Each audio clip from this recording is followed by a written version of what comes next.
Thank you for joining us. My name is Margarita Noyes, and I'm here today with Professor Olavo de Carvalho. And he and I have a connection. His son is married to my daughter. And we have almost 5 grandchildren. Thank you for joining us in common. And I have known Professor Olavo for more than 10 years.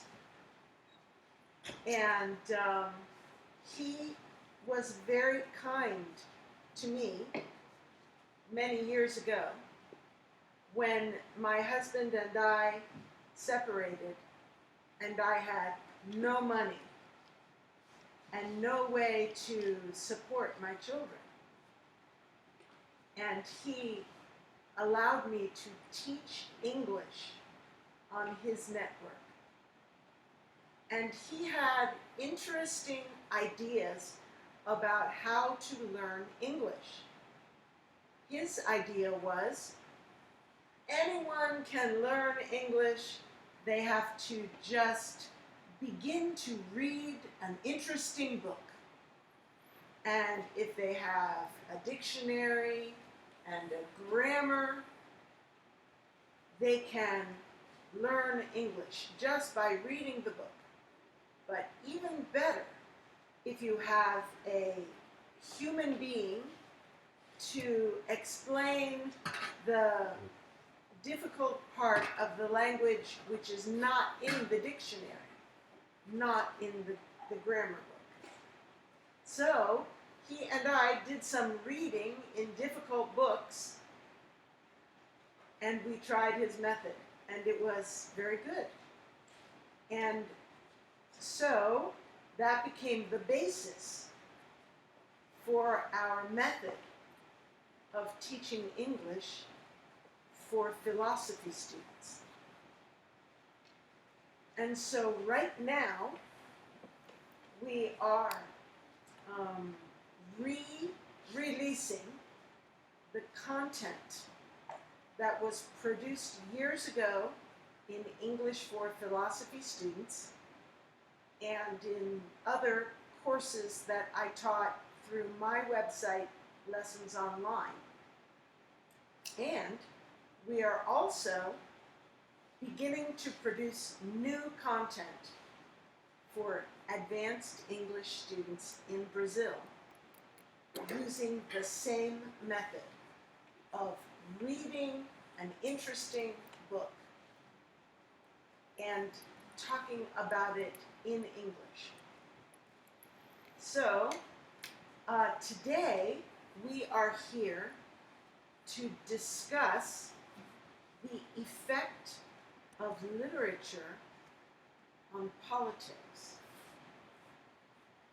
And my first question to Professor Olavo, I want to read you a quote that you are familiar with by Hugo von Hofmannsthal. He says, "Nothing becomes reality in the life of a nation that was not already present in the literature of the nation." So my question is, where does this conservative movement in Brazil come from? Was there a literature embodying conservative values in Brazil to form a foundation for this? Well, this movement came practically only from my books. There is no tradition of conservative literature in Brazil. I started in the 90s. 1990s. And it didn't work. Mm-hmm. I really don't know why, because I believe I was the most understood writer in Brazil. Mm-hmm. Everybody understood what I was saying. I had millions of readers and followers, and they felt I was telling the truth.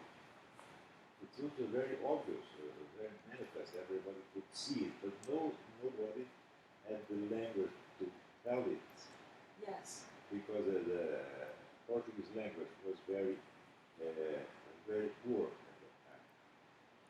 Poor because of two factors. First, every science and technique has its established vocabulary, where every word has its fixed meaning. It's a fixed and repetitive. But in real life, things are not this way.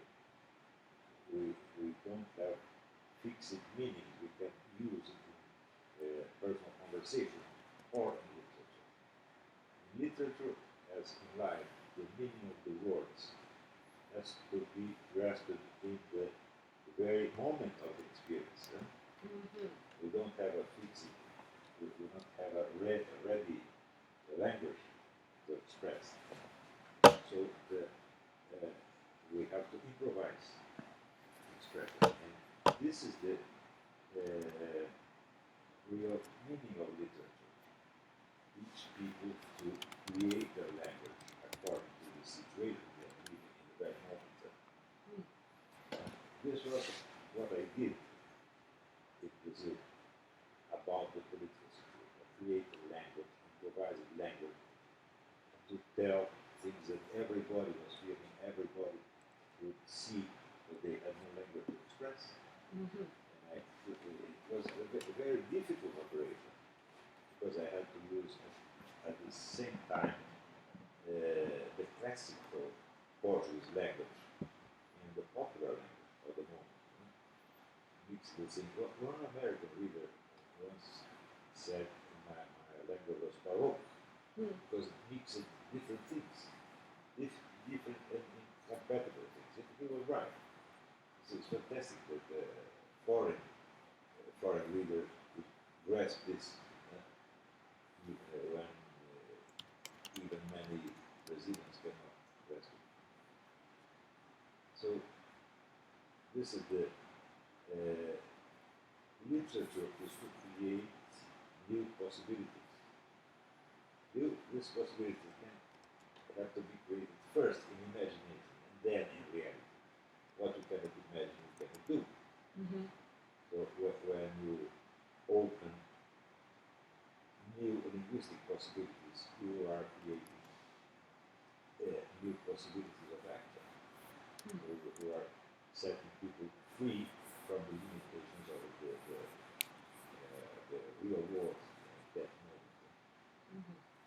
This is what I did in Brazil. I did what When I was in training to be a teacher of English as the second language, they taught me that English is a very flexible language, that you can recombine words to make new meanings very easily. Is Portuguese that way? I believe so. Portuguese is very flexible. And Portuguese is very difficult to translate. Because the popular language is very weak. Mm-hmm. Brazilians create more jokes than any other people. Yeah. And yet jokes are the hardest thing to translate. Yes. Yeah, for second language students, it's impossible. Mm-hmm. It's so difficult. When I read that quote of Hugo Hofmannsthal, I was thinking it meant fiction. So in the imagination, with stories, people get ideas that they then can put into their actual material world. Were you able to bring an appetite for excellent fiction to the Brazilians when you were beginning in the 1990s? Well, we still have this problem because the literature of fiction in Brazil it's practically dead for 3 or 4 decades. The novels and short stories don't follow the complexity of reality. Brazilian society changed a lot in the last decades, and literature did not reflect it. So we have a gap. The reality is more complex than our imagination. I believe this is the most serious problem. Do you have any idea what caused that lapse between literature not reflecting reality? Yes. First of all, it was the fact that the universities, they dominated the whole field of intellectual activity. And universities tended to be bureaucratic organizations. And they cannot follow the complexities of real life. And in second place, the same universities were instruments for the ideological domination of one of the leftist parties. So everybody was forced to use the same language to say always the same things. They want everybody to agree with them, to see things as they saw them, and express them in the same language they use. And this was a disaster. You know, I see a trend in the United States of the political left changing language. They first they broaden the meaning of words to include many things, and then they require that you use this broad general word instead of specific words. Yes. An English writer defined literature as the war against the cliché. And the university language is cliché. There's a lot of clichés, both in scientific language and in political ideology language. So you always have to use the same clichés, the same, I would say, topoi. I don't know how to translate topoi, the Greek word topoi, topos. How could I say that in English? I don't know. Do you know how to say that word in English?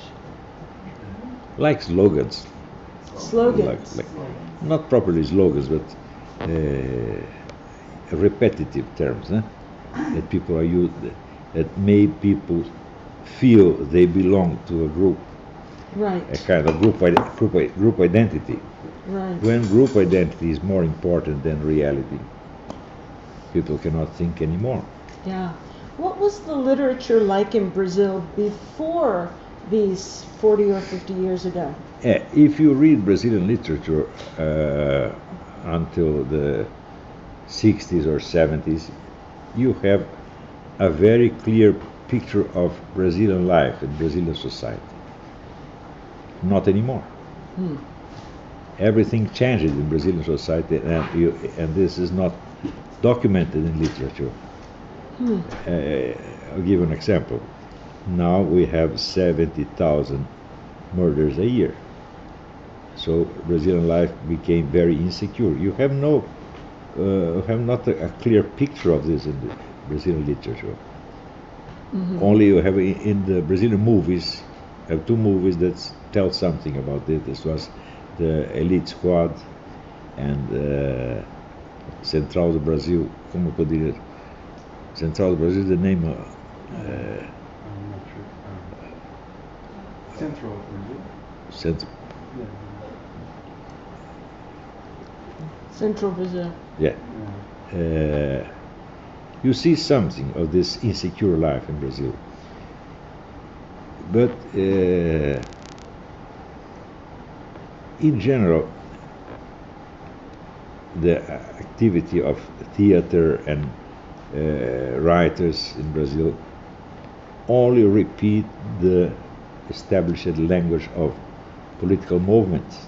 Right. And especially of foreign NGOs about human rights and defense of minorities and all these things, and feminism and abortion and gay movement. So you have to speak like these people because they want to feel they belong to a group. Right. I noticed in the United States, in like Netflix, the series, we will have very imaginative interesting television series for approximately one season, and you're hooked. You're like, this is great, I'm interested.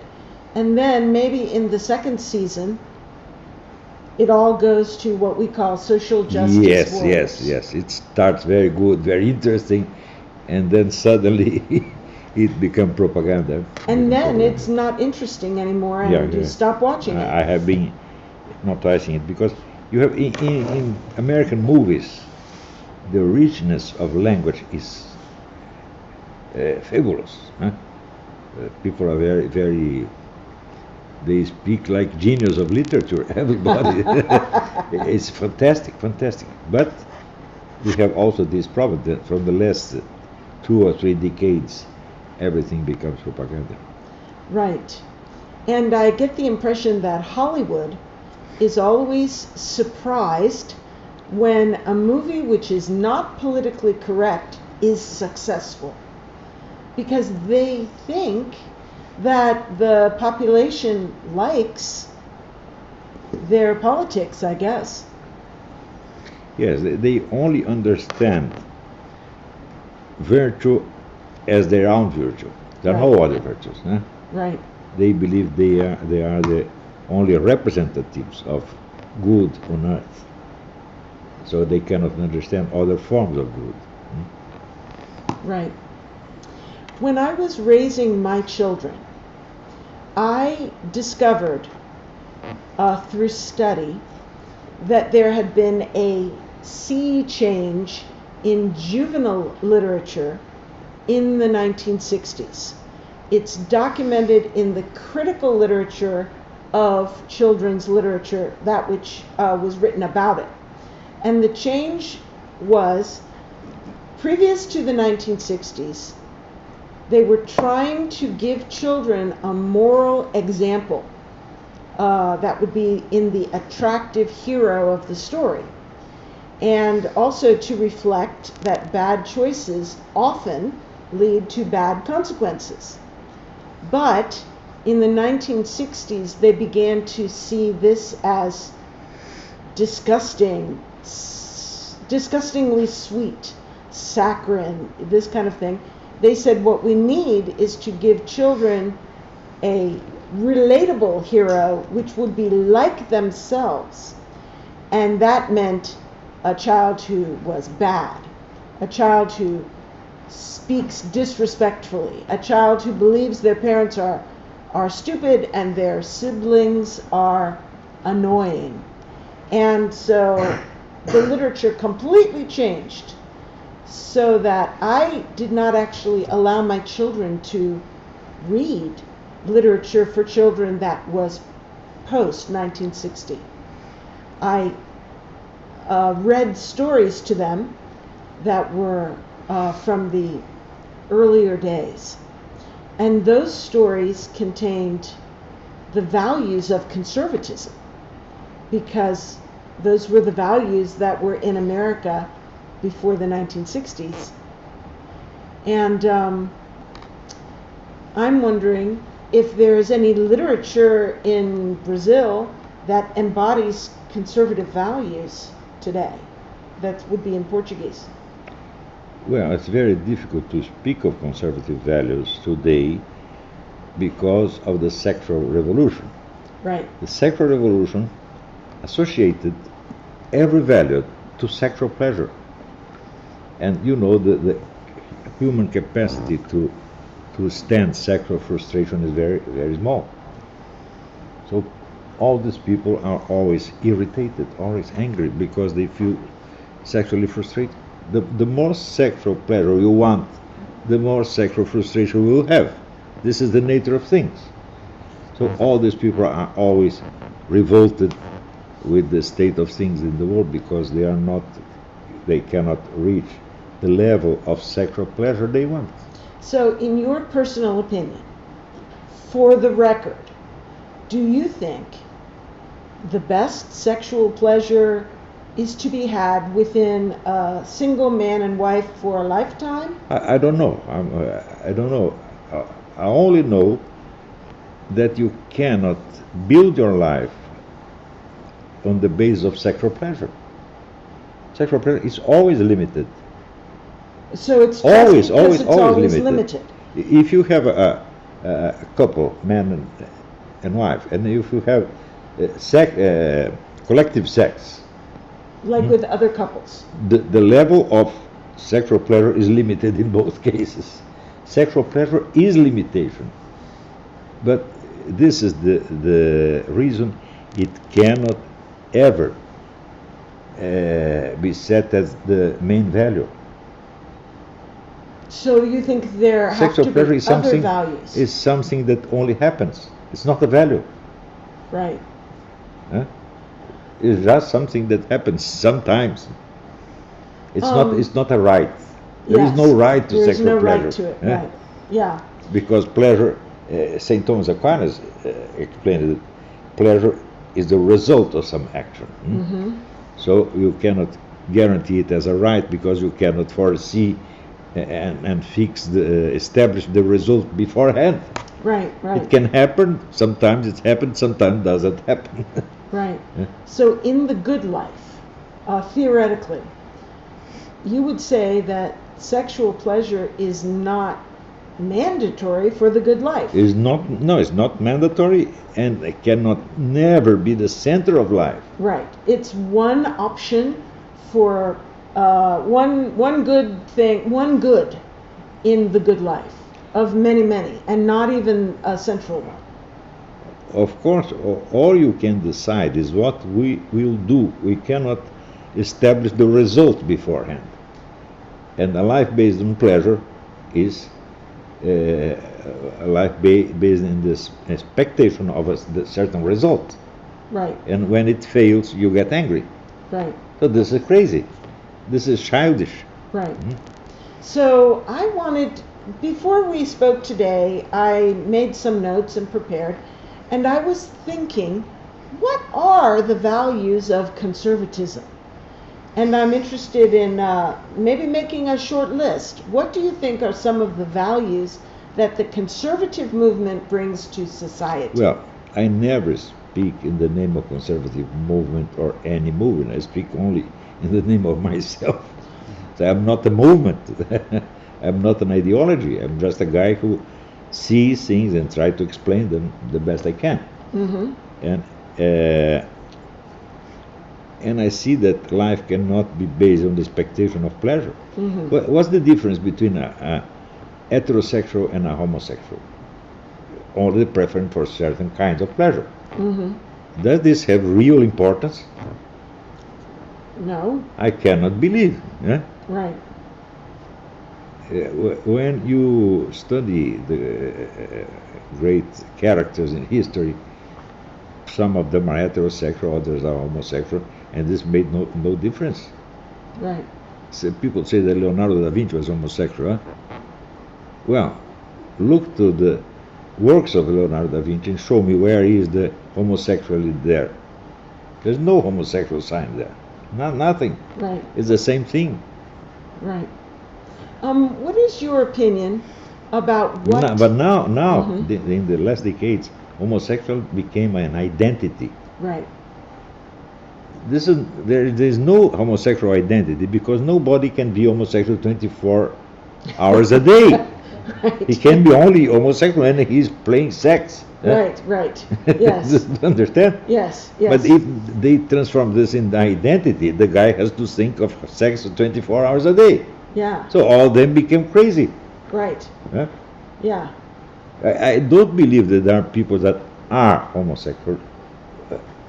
Some ones practice homosexuality sometimes, but not 24 hours a day. So you don't believe there are some people who are homosexual? You do or you don't? I didn't understand what you said. Listen, if your sexual identity is based in the form of your body, Right. I am a man, I have a masculine identity, you are a woman, you have a feminine identity, we don't have to think about it because it is too obvious. It's not a problem. I don't have to think, I am a man, I am a man, I am a man. If I do this, I'm crazy. Right. But if your sexual or supposed sexual identity is based on something that is different of the form of your body, you have to reinforce it all the time by your thought. Right. You have to think of it and reaffirm it again and again and again and again. Right. So you are crazy. Right. Right. You see, in Brazil we have some representatives in the parliament. Mm-hmm. They represent the homosexual community. Hmm. But I cannot see any difference between them and the other representatives. They are the same thing. Right. I only know they are homosexual because they tell it. Right. I never saw any of them practicing sex. Right.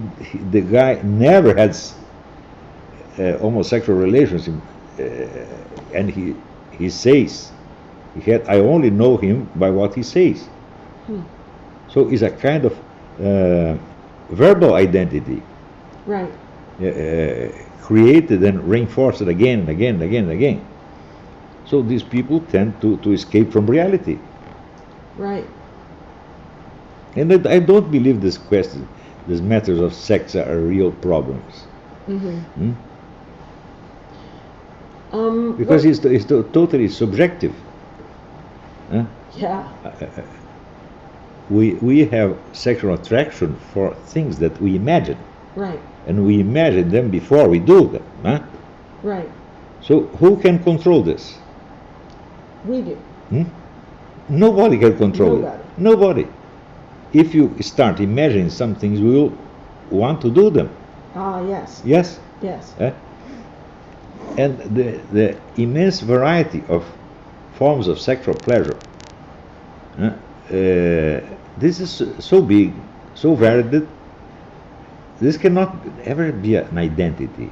Right. For example, the guy says, I have attraction for men. Ask him for how many men at a time? 1 or 2? 2 or 3? This is different. Mm-hmm. So you have attraction for collective sex with men. This is different from mere homosexuality. Right. So all this is fantasy. Right. And if a guy starts to cultivate the fantasy, it will become a need, a necessity. He will need it again and again and again and again. But this is all subjective. Everything this is subjective. Do you have So it can never be an identity. Right. Do you have any ideas about what ought to be legal and what ought not to be legal in the sexual realm? I believe everything should be legal except murder and aggression. So you are very libertarian. Of course. Do you think... But this does not mean that I approve it morally. Uh-huh. Because morality is one thing and law is another thing. So what is the distinction in your mind about what should be law and what is just moral? For example, you say the homosexual marriage. Do you really believe these people want marriage? Some of them say they do. Well, maybe they want to go together to collective sex. Well, I have a There's friend... a homosexual couple, they go together to the sauna. My friend from college, female, she is a lesbian in a marriage to another woman, and they have 2 children, and they've been together 25 years. This can happen. Of course, this can happen. Yeah. But this is not the general rule. So, in your way of thinking, how should the government decide what a law should be? What should be illegal? It's not just because it's immoral. What would be the reason to make something illegal? I really don't know. Don't know that. Yeah. I don't believe I'm qualified to So that's say outside. something about That is a it. big question for me because everybody Because says... nowadays everybody wants to create laws. Right. Yeah. Too many laws. Too many laws. A lot too many. And everybody's a legislator Right. and believes he knows what the state should permit or forbid. I don't know. So do you have any opinion on, in America right now, there is a big movement to overturn Roe versus Wade. This is the Well, first this time. so overturned because it was a fraud. Okay, so it was a bad This decision. is a bad decision because it's based on a fraud. What do you mean? The main witness confessed that she lied. So this is not a serious law. This is a fraud. It has to be revoked, of course. Just because the first witness was... And by the way, abortion is not a matter of sexual pleasure. Abortion is murder. Right. Yeah. Abortion is... Because I once explained this. If you don't know if the fetus is a human being or a thing, well, you cannot prove one thing, you cannot prove the other. So there is a discussion, and each side has 50% of the chances to be right. So abortion has 50% of chances to be a murder. Right. So don't do it. So of course, don't do it. Obviously. There's 50% chance that someone is in the house. No, Don't burn it down. You shoot a revolver. Right. In a direction, there is 50% of chance that there is somebody In the way. walking that direction. Would you do it? No. Should you have the right to do it? Of No. course not. No. Right. You cannot play with human lives as it was a game. Right. So abortion, I was 100% opposed because it's a murder. Right. And there is no way to prove it's not a murder. Right. You have no way to either to prove it is a murder. We don't know. It depends on your definition of murder and your definition of person. This thing is very complicated. But we don't know. We are not sure. So we don't have a right to do it Right. because it's too risky. Do you know the story of the guy who was a medical doctor? He made hundreds of abortions, and then suddenly he noticed, wow, it was a murder. And now he is a mass murderer. Yes. Right. He discovered he was a mass murderer without knowing it. Right. Would you risk to do this? Never. Yeah, it's terrible. Okay, so how do you see literature affecting politics? Well, I see by my own writings. Yeah. You know, I don't try to influence government or to influence the parliament. Never. But I inspire the people. I made them see what is happening and what they can do. So you simply connect them back to reality. Yes, And then they get the idea, oh my goodness, we need to elect Bolsonaro. Is this the idea? well, they chose Bolsonaro because there was no other guy. What was good about Bolsonaro? What is He was different? a sincere and honest man. Uh-huh. What are Bolsonaro's political ideas? I don't know. I really don't know. Maybe he has known. But he's an honest guy in a land full of swindlers and thieves and murderers. I So see. people trusted him, and he is faithful to his promise. He's a very honest guy. That's good. Simple man, very honest. And this makes a huge difference in Brazil. Because in Brazil, the corruption went beyond human imagination. And if you see all the politicians in Brazil, all of them are liars and thieves and swindlers, all of them. Is Bolsonaro draining the swamp? Is he getting rid of the corrupt politicians? He is doing his best, but it's very difficult. Yes. You see, the same people that were elected with his support, now they are against him. Why? Why do you suppose that is? Because they need money. Very simple, huh? So they're being bribed by interests? They want to have the right to be bribed. I see. This sounds very natural in Brazil. Right. People start to become scandalized with corruption very recently. They were used. The politicians are swindlers, and this is natural. But in Brazil, they create a debit of 4 trillion reais. This is $2 trillion. This is too much. Eh? Right. So the problem is not that they rob it too much. They got too greedy. Yes, exactly. They became crazy because they were communists and they want to feed all the communist movements in the world. They want to finance Cuba, to finance Angola, to finance Venezuela, to finance China. It's crazy. Do you know do you know what is the São Paulo Forum? It's the organization, Yes. communist organization founded in 1990. Right. And when this organization was 15 years old, the FARC, you know, the Colombian guerrilla, sent a letter to the president of the forum, Lula, president of Brazil, thanking him for having saved the communist movement in America. He did In not, America? in Latin America. In Latin Yeah, America.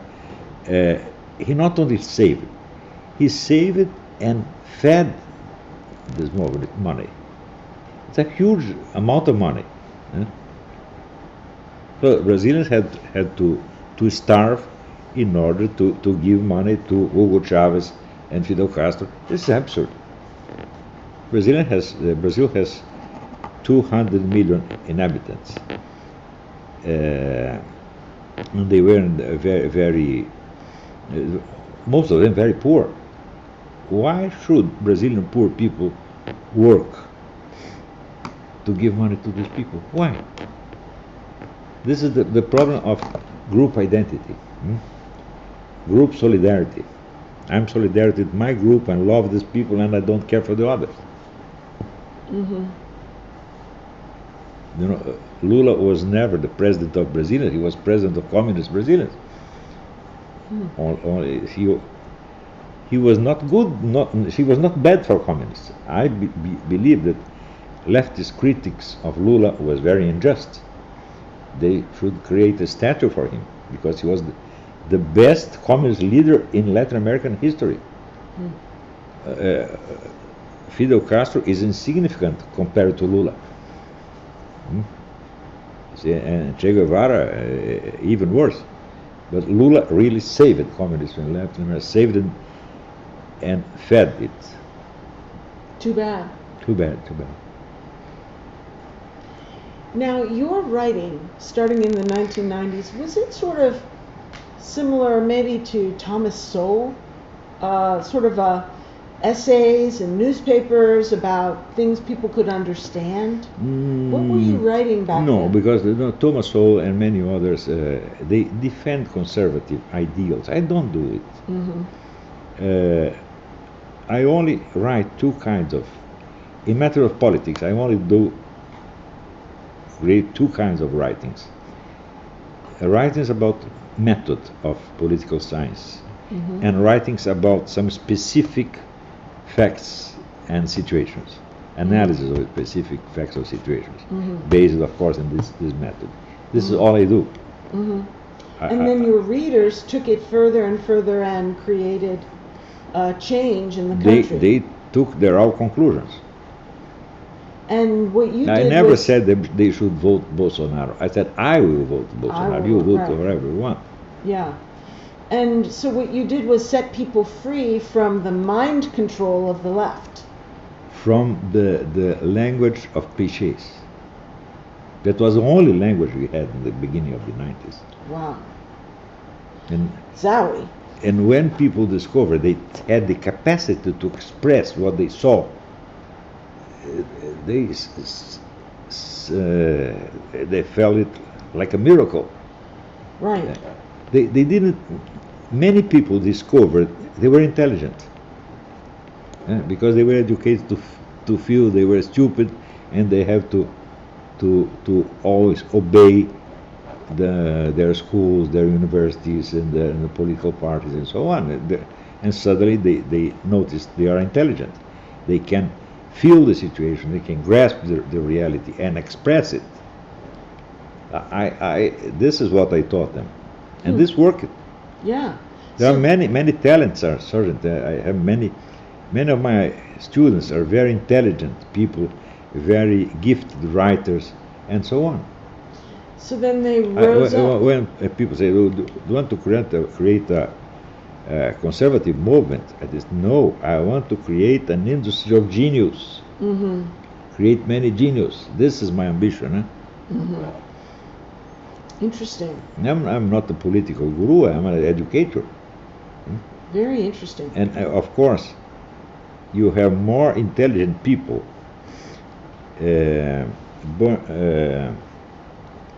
appearing in my courses than in all universities, all Brazilian universities together.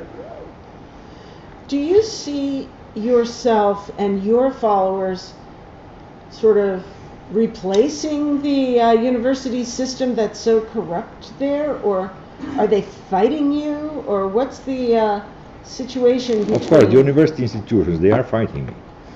Because name? most of them, yes, most of them are composed of semi-illiterate people. I'm not exaggerating. This is reality. Right. When you read university thesis and political sciences, sociology, in the first lines you saw a lot of grammar mistakes. Right. They don't know Portuguese language. Right. And they don't understand what they are saying. Right. This is general rule in Brazil. Right. Because universities in Brazil are dedicated to sexual pleasure. Right. Yeah? You have courses on masturbation because masturbation is very difficult. You have to study in the university. You cannot learn it yourself. When I was a boy, every boy learned this because the other boy told. Right.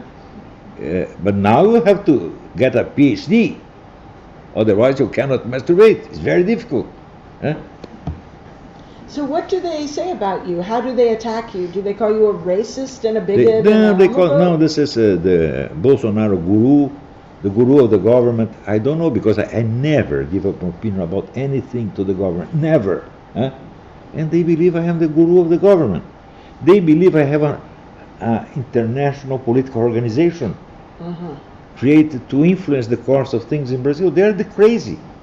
Yeah? They're crazy because these people never reach mature age. They're never adult. Because the university in Brazil are made to keep people childish forever. So is there an alternative for educating the children in Brazil for your students' children? I don't know. I only know about my students. People say, what's your proposal for Brazilian education? I had no proposal for Brazilian education. I have a proposal for the education of my students. Right. They have to figure out for themselves how to educate their children. Of course. How's This homeschooling problem there? of Brazilian education is too big. Yeah, it's huge. No single brain can dominate this problem. We Right. need many people. Yeah, Many we have people in many generations. We have this problem in America too. Is homeschooling becoming more legal in Brazil? Little by little. That's good. I believe for some people, homeschooling is good. For me, it's not good because I have no talent to educate children. I only educate adult people. Right. Yeah. So if I were to teach my children at home, they would learn nothing. I think you would be surprised. I don't know. Children can do so much more than people think at such a younger age. It is incredible. I give special attention to the moral education of my children. Right. To teach them to be good people, to be Right. honest, Yes. to be friendly, Yes. to be Christian. Yes. This I taught, but Yes. I cannot teach them geography or mathematics. Right. I have no patience for that. Right. I had a funny experience when I was educating my children at home.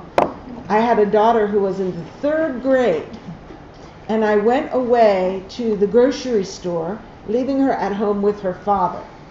When I came back from the grocery store, my daughter was standing in front of the house, just standing there. And I said to her, "Come, help me carry the groceries." And she said, I cannot leave this spot, just this square on the pavement. And I said, why not? Daddy says I have to stand here. And I said, oh, interesting. So I carried it in, and I carried in the groceries, and I saw on our blackboard, it was full of algebra, just entirely full of algebra. And I thought, that is interesting. Then I put down the groceries. I went to my husband and said, why is Michelle standing in the front yard? He said, she was refusing to do her school. I was like, tell me more. He said, I was explaining her math to her, and she was being stupid on purpose. And so I brought her in, and he was attempting, it was in her math book, it did say something like 3 plus x equals 5. And that was why he had the board covered with algebra. But the idea was just to give her a hint that if you have 3, how many more must you add to get 5, to make the foundation of algebra, not to teach her all the theorems. So I see many men in homeschooling cannot descend to the level of a child. Yes. I believe the world of feelings are more important than algebra. Absolutely. Yeah. I agree. And my idea was you form the moral compass of your child through literature, through capturing their heart for goodness, because they love goodness in the story. They love the character who is noble. This is very important. Yeah.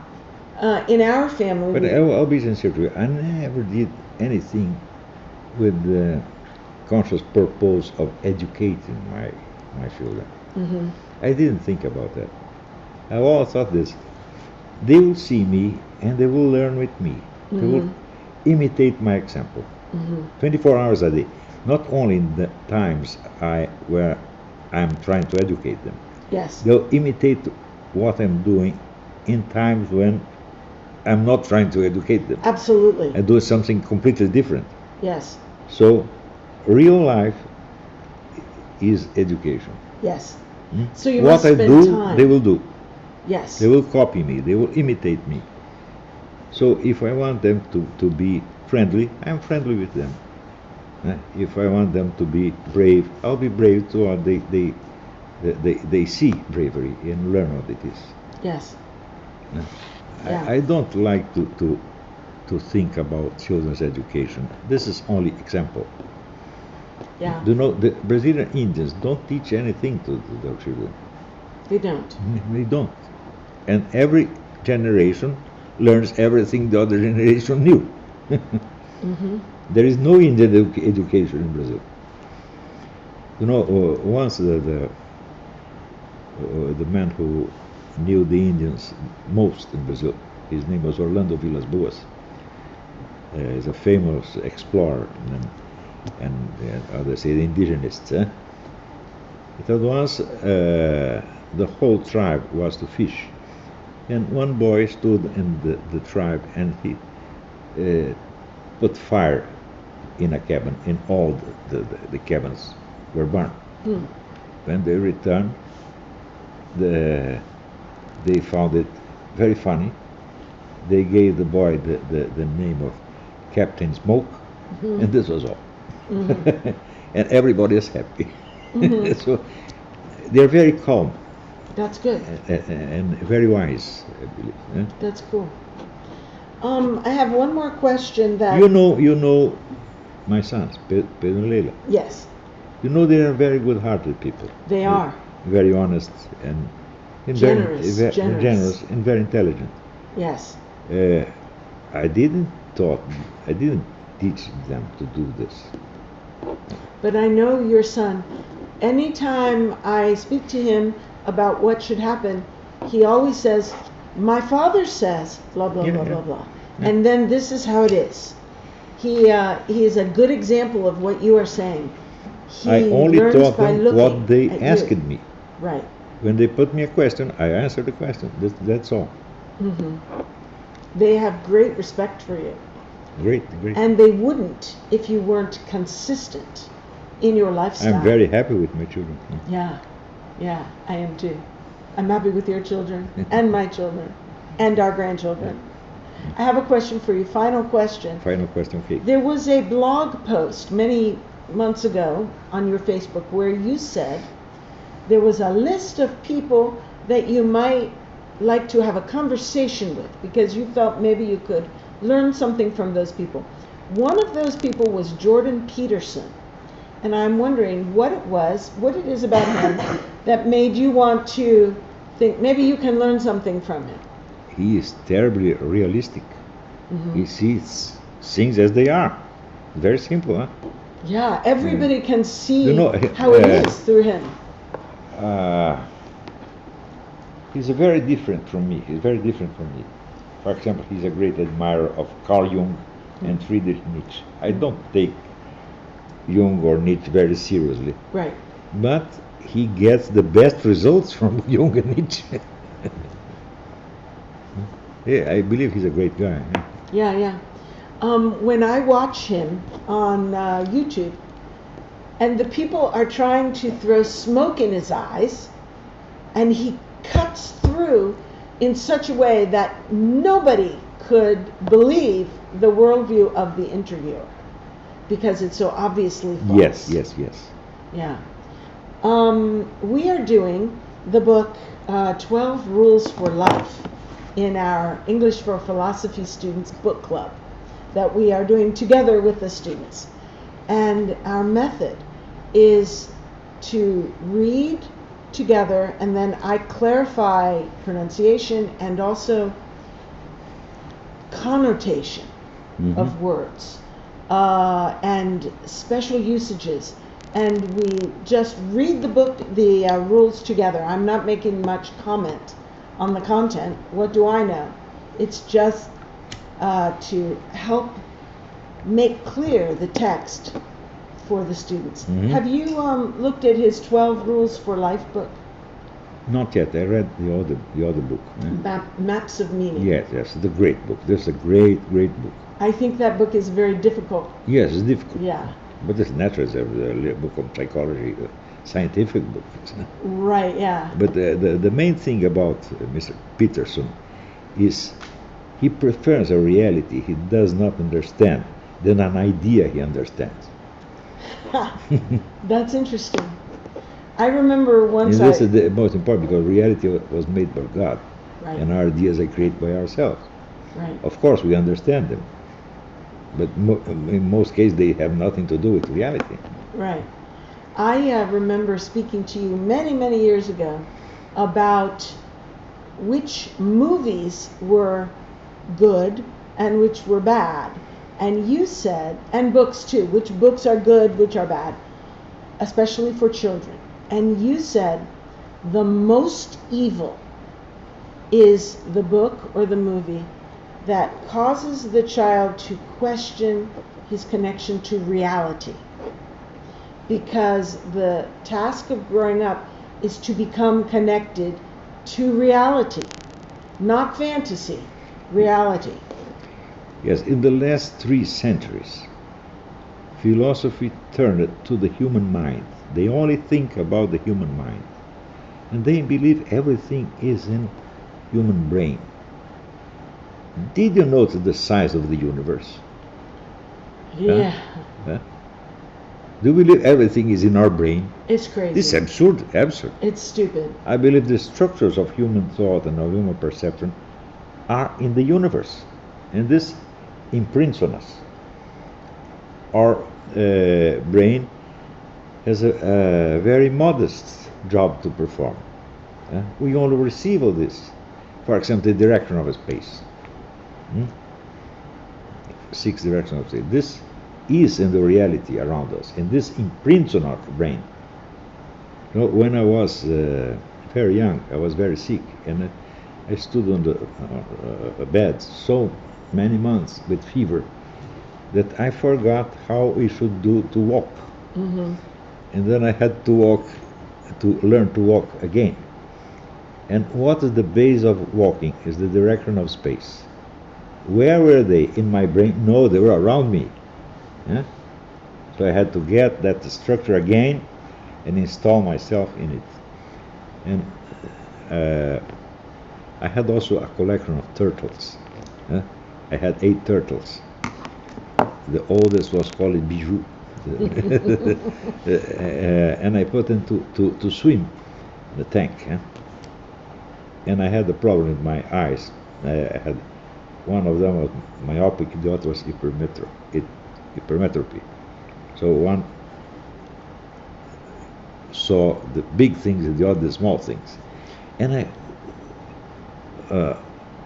keep walking, keeps saying the turtles swimming, and I look at them with my right eye and then my left eye, and they're different.